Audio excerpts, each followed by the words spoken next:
Hi everyone, I'm Matthew John and welcome to this week's weekly market pulse. Well, the Reserve Bank of Australia have had no surprises in leaving the official cash rate on hold at 1.5%. This is actually the 17th consecutive time that it has been left on hold, and it's the longest period in 22 years since it was done previously in 1995 and 96. So it has been left on hold now since September of 2016. We are expecting it to probably stay around that level for the next couple of quarters, but we are predicting that towards November, the end of the year, that it may rise slightly. So homeowners are warned to keep that in mind. Don't get too comfortable with the fact that it's still on hold, because there should be an increase later in the year.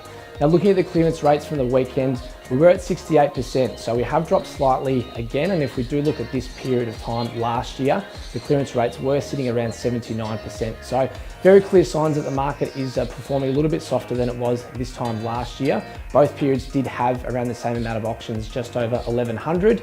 We are moving into the long weekend this weekend, so there'll only be a handful of auctions, so the clearance rates will be a little bit skewed, but the 17th and the 24th, the two weekends following, are going to be very big auction weekends in Melbourne. The 24th already expected to be a Super Saturday, so it's going to be very interesting to see what happens with the clearance rates over that period of time.